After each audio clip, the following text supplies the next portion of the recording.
Hello there, welcome to the 365 Challenge, 365 guitar lessons in 365 days.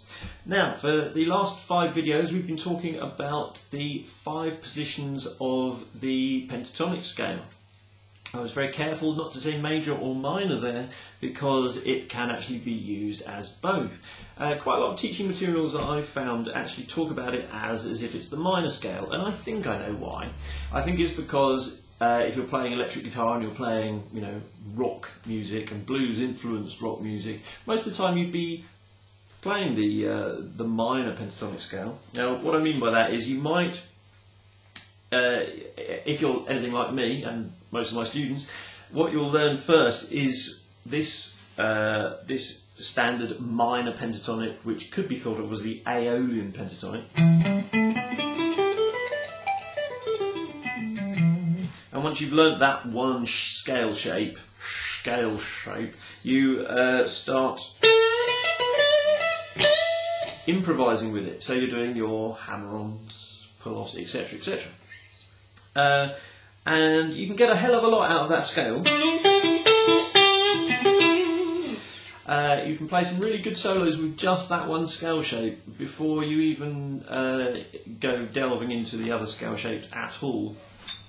But one thing I just want to point out to you in this lesson here is that any one of these 5 pentatonic scale shapes can be used as a major pentatonic scale or a minor pentatonic scale. Now, this one in particular, we're just thinking of it as an E minor pentatonic. So there's E, 12th fret there, that is your root note. So from there you play your E minor pentatonic scale. Now, every minor key has a relative major key and vice versa. So every major key has a relative minor key. Now, it's easy to find, if you don't know anything about this, it's easy to find where they are, particularly by doing that with your fingers. Now, first finger on E, the little finger goes 3 frets higher in that scale shape. So if the first finger is on E, then the little finger is on G, and those notes are 3 frets apart. So 12 to 15 is a difference of 3.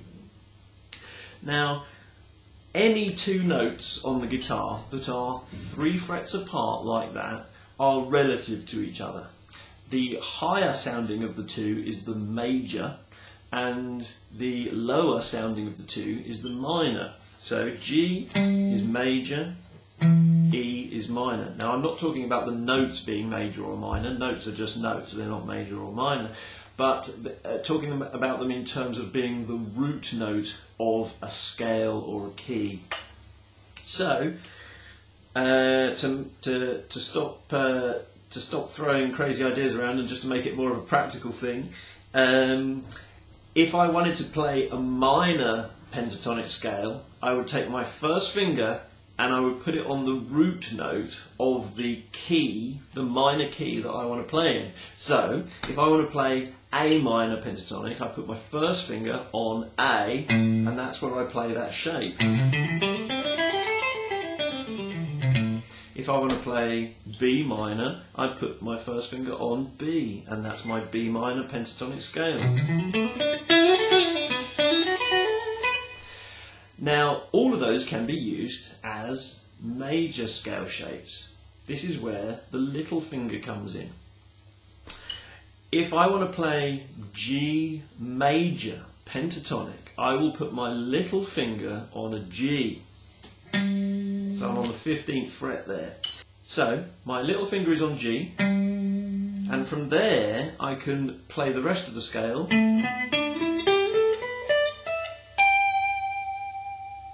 Now, it's almost as if I've missed out the first note, E. Now, E is still part of the scale because it's here and here. But what I'm doing is, because I'm thinking of G as the root note of my major key, I'm starting on G. I can play any of the notes, including that note.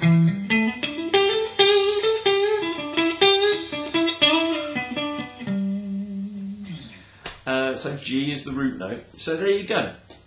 just to make sure we've made that absolutely clear, if I want to play a minor pentatonic, I will put my first finger on the root note of the minor key I'm trying to play in.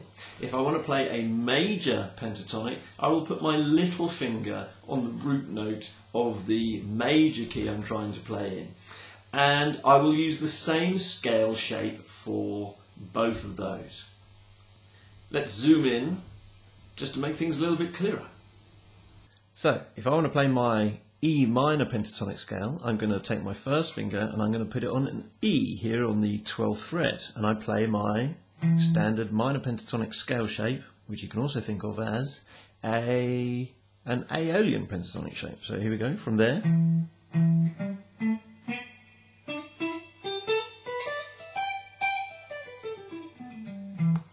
If I want to play as G major, I'm going to put my little finger on the G and play the rest of the scale from there.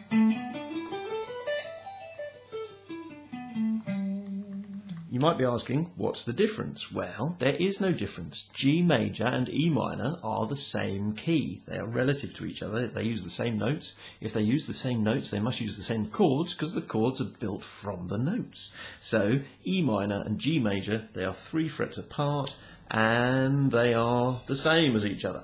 Now, that relationship of 3 frets apart, that happens everywhere. So, A minor and C major, you can use the same scale.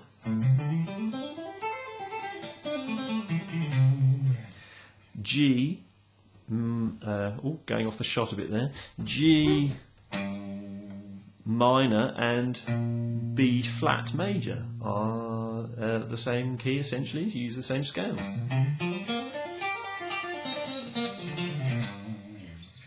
So, if you're having a jam with someone and they say, let's have a jam in the key of C, unless otherwise specified, unless they say minor, C minor, then they must mean major. That's the way it usually goes. So, put your little finger on C and play your scale from there.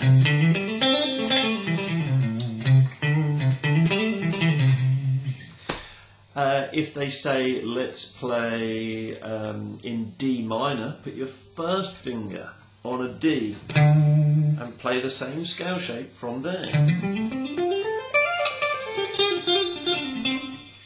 And that just works all across the whole fretboard there. Major keys and minor keys, just using the one scale shape.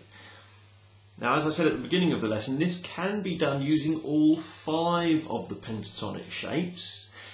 There's no rush, though, to sort of get involved in all 5 of them. So learn that first one, learn where the major root notes are and the minor root notes, and just be confident with using that in all different keys. 12 different major keys, 12 different minor keys. If you can find them, then you're doing great.